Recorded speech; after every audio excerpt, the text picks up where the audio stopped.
Hello everyone. AP EAMCET BiPC అలాగే ఎంపీసీకి సంబంధించి key paper response sheet release చేయడం జరిగింది. సో చెక్ చేసుకున్న వాళ్ళు ఎన్ని మార్క్స్ వస్తున్నాయి, ఐపీ ఎంత, దీనికి సంబంధించి వెయిటేజ్ ఎలా క్యాలిక్యులేట్ చేయాలి, అలాగే వచ్చిన మార్క్స్కి ఎంత ర్యాంక్ వచ్చే అవకాశం ఉంది అప్రాక్సిమేట్లీ అని నేను ఆల్రెడీ ప్రీవియస్గా వీడియో చేశాను. డిస్క్రిప్షన్లో లింక్ ఇస్తాను, చెక్ చేసుకోండి. అలాగే చాలామందికి ఇప్పుడు నా షిఫ్ట్ హార్డ్గా వచ్చింది, నాకు మార్కులు యాడ్ అవుతాయా, సో +16 యాడ్ అవుతున్నాయని చాలామంది అడుగుతున్నారు. +16 +10 +6 ఇలా చాలా రకాలుగా నేను కూడా చూస్తున్నాను. సో నిజంగా మరి ఎన్ని మార్కులు యాడ్ అవుతాయా, సో మనకి రీసెంట్గా జరిగిన తెలంగాణ ఎంసెట్లో ఎన్ని మార్క్స్ యాడ్ అయ్యాయి అనేది ఈ వీడియోలో ఎక్స్ప్లెయిన్ చేస్తాను. స్కిప్ చేయకుండా చూడండి, చివరి దాకా చూడండి. వీడియో లెంత్ ఉన్నా పర్లేదు. సో మ్యాక్సిమం మీకు యూజ్ అయ్యే ఇన్ఫర్మేషన్ దగ్గర స్కిప్ చేయకండి. ఎవరికైతే యూజ్ అవుతుందో వాళ్ళకి తప్పకుండా షేర్ చేయండి. ఛానల్ సబ్స్క్రైబ్ చేసుకోండి. కౌన్సిలింగ్కి సంబంధించి ప్రతి ఒక్క అప్డేట్ కావాలి, గైడెన్స్ కావాలి, నాతో కాంటాక్ట్లో ఉండాలి, కంప్లీట్గా ఇన్ఫర్మేషన్ కాల్ కాంటాక్ట్లో ఉండాలనుకుంటే పెయిడ్ గైడెన్స్లో జాయిన్ కండి. సో ఈ వాట్సాప్ నెంబర్కి పెయిడ్ గైడెన్స్ అంటే మెంటర్షిప్ కోసం మాత్రమే కాంటాక్ట్ కండి. ఇప్పటివరకు చాలామంది స్టూడెంట్స్ కాంటాక్ట్ అవుతున్నారు, మెసేజ్ చేస్తున్నారు, కానీ మ్యాక్సిమం అందరికి రిప్లై ఇవ్వడానికి ట్రై చేస్తున్నాం, కానీ లేట్ అవ్వచ్చు. సో కంప్లీట్గా మెంటర్షిప్లో జాయిన్ అయిన వాళ్ళకైతే తప్పకుండా రిప్లై ఇవ్వడం జరుగుతుంది, కాల్ కాంటాక్ట్లో ఉండడం జరుగుతుంది. కాబట్టి సో మ్యాక్సిమం వీలైనంత వరకు తెలియని వాళ్ళు ఎవరైనా ఉంటే మెంటర్షిప్లో జాయిన్ అవ్వడం బెటర్. సో మీకు లక్షల ఫీజెస్ అయితే ఉండవు. కాలేజ్లో జాయిన్ అయ్యి ఇంటర్మీడియట్ చేసిన ఫీజు లాగా ఏమి ఉండదు. మీ పాకెట్ మనీ మినిమం రేంజ్లోనే ఉంటుంది. సో ఇంట్రెస్ట్ ఉన్న వాళ్ళు కాంటాక్ట్ కండి. సో ఇక వీడియోలోకి వెళ్తే ఇక్కడ మార్కులు యాడ్ అవుతాయి మెయిన్గా నార్మలైజేషన్ తర్వాత. సో నార్మలైజేషన్ విషయం పక్కన పెడితే ఇక్కడ కీ ఆబ్జెక్షన్స్ ఇచ్చారు. ఈ కీ ఆబ్జెక్షన్స్లో మీ రెస్పాన్స్ షీట్లో ఏమైనా క్వశ్చన్స్ మిస్టేక్స్ ఉన్నాయా, సో మీరు కాకపోయినా మీ ఫ్రెండ్స్కి అని తెలిసి ఉంటుంది, కాబట్టి ఒకసారి డిస్కస్ చేయండి. సో ఏమైనా మిస్టేక్స్ ఉంటే ఆబ్జెక్షన్స్ రేజ్ చేస్తే ఆ క్వశ్చన్కి మార్కులు అనేది యాడ్ చేస్తారు. నాకేంటి ఎవడో ఒకటి చేస్తారులే, మనకెందుకు అవసరం అనుకుంటే మీరే లాస్ అవుతారు. సో మీరు అందరు మీలాగే అనుకుంటే ఉన్న మార్కులు పోతాయి. సో కాబట్టి ఆబ్జెక్షన్స్ ఛాన్స్ ఉంది, కాబట్టి ఏమైనా క్వశ్చన్ మిస్టేక్ ఉందా, ఆ క్వశ్చన్కి సంబంధించి ఆబ్జెక్షన్ రేజ్ చేయడానికి ట్రై చేయండి. సో రేజ్ చేసిన వాళ్ళకి మార్క్స్, ఆ షిఫ్ట్లో ఉన్న వాళ్ళందరికీ మార్క్స్ యాడ్ అయ్యే అవకాశం ఉంటుంది. లేదా ఆ క్వశ్చన్ మొత్తానికి డిలీట్ చేసి మీకు నార్మలైజేషన్లో మార్క్స్ కలిసేలా చేస్తారు.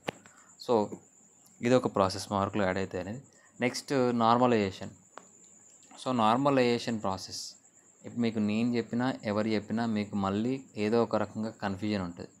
సో ఆ నార్మలైజేషన్లో మెయిన్గా స్టాండర్డ్ డేవియేషన్ అని ఉంటుంది, టాపర్స్ యావరేజ్ అని ఉంటుంది, 0.1% టాపర్స్ యావరేజ్ అని ఉంటుంది, యావరేజ్ మార్క్స్ అని ఉంటాయి.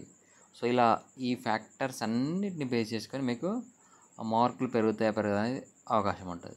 సో మరి టీఎస్ ఎంసెట్ మనకి రిజల్ట్ వచ్చేసింది. చాలా వరకు నేను చూసిన వీడియోస్లో +10 మార్క్స్ జాతకం మారిపోతుంది, +16 మార్క్స్ ఇలా రకరకాలు చెప్పారు, కానీ ఆ 16 మార్క్స్ అయితే యాడ్ కాలేదు. సో 2 మార్క్స్ యాడ్ అయ్యాయి, 2 మార్క్స్ 3 మార్క్స్ యాడ్ అయ్యాయి అంతే. నాకు తెలిసిన వాళ్ళు కూడా హార్డ్ షిఫ్ట్ అని చెప్పిన వాళ్ళకి కూడా మార్కులు తగ్గాయి. సో ఎందుకు మార్కులు తగ్గాయి అనేది ఎక్స్ప్లెయిన్ చేస్తాను.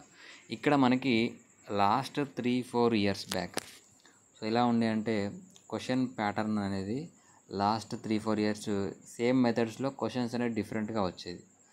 కొన్ని లాస్ట్ ఇయర్ అంతకుముందు ఇయర్స్కి సంబంధించి కూడా క్వశ్చన్స్ రిపీటెడ్గా వచ్చేది, సేమ్ క్వశ్చన్సే రిపీటెడ్గా వచ్చేది.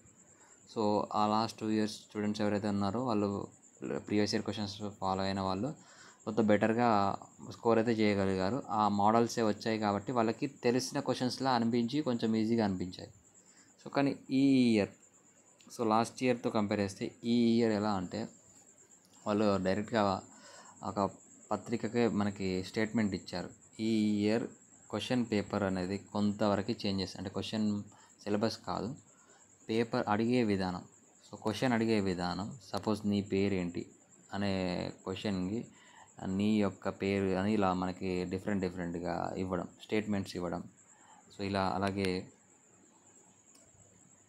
డిఫరెంట్ టైప్లో క్వశ్చన్, అదే క్వశ్చన్ని డిఫరెంట్ టైప్లో అడగడం వల్ల స్టూడెంట్స్ అనేది కన్ఫ్యూజ్ అయ్యేలాగా మనకి ప్యాటర్న్ అనేది చేంజ్ చేయడం జరిగింది. సో స్టేట్మెంట్స్ ఇవ్వడం, statement and conclusions, match the following. So ప్రతి ఒక్క క్వశ్చన్లో ఏదో ఒక కొత్త చేంజ్ అనేది తీసుకొచ్చి ఇవ్వడం వల్ల చాలామంది స్టూడెంట్స్కి ఆ షిఫ్ట్ అనేది హార్డ్గా వచ్చింది అనే ఒపీనియన్కి రావడం జరిగింది. సో కొంతవరకు వచ్చింది, నేను ఒప్పుకుంటాను, కానీ లాస్ట్ ఇయర్ ఈజీ షిఫ్ట్లు ఎక్కువ ఉండే, హార్డ్ షిఫ్ట్ 1-2 షిఫ్ట్లు ఉండేది. సో ఈ ఇయర్ మనకి మోడరేట్ లెవెల్లో క్వశ్చన్ పేపర్స్ అనేది అంటే స్టూడెంట్స్కి అర్థం కాకపోవడం వల్ల అన్ని పేపర్స్ మోడరేట్ లెవెల్లో వచ్చినాయని సో చాలామంది నాకు చెప్పిన ఫీడ్బ్యాక్ ప్రకారం సో మోడరేట్ లెవెల్లో వచ్చినాయి. 1-2 వాటికంటే కొంచెం హార్డ్గా వచ్చాయి. సో మీకు మరి నిజంగా 16 మార్క్స్ 12 మార్క్స్ యాడ్ అవుతాయా, 10 మార్క్స్ యాడ్ అవుతాయా, అది మీ జాతకం మారిపోతా అంటే మారిపోయే అవకాశాలు అయితే లేవు. వీలైతే తగ్గే అవకాశం ఉంటుంది. సో 1-2 మార్కులు తగ్గొచ్చు, కానీ పెరుగుతాయని మాత్రం హోప్స్ పెట్టుకోకండి. ఎందుకంటే నేను చెప్పి ఇప్పుడు నేను 10 మార్క్స్ పెరుగుతాయని చెప్తే అక్కడ మీకు 1-2 మార్కులు పెరిగినాయి లేదా తగ్గినాయి అంటే మీరు చాలా డిసప్పాయింట్ అయిపోతారు. సో పెరుగుతాయి అని మాత్రం ఎక్స్పెక్టేషన్స్ అయితే పెట్టుకోకండి. +2 మార్క్స్ +4 మార్క్స్ వీలైతే +6 మార్క్స్ వరకు పెరుగుతాయి.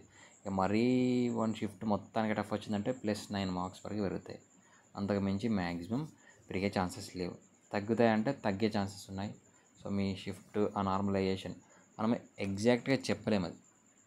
సో రిజల్ట్ వచ్చే వరకు ఆ నార్మలైజేషన్లో ఈ షిఫ్ట్లో ఇన్ని మార్కులు పెరుగుతాయి అని ఎగ్జాక్ట్గా చెప్పలేరు.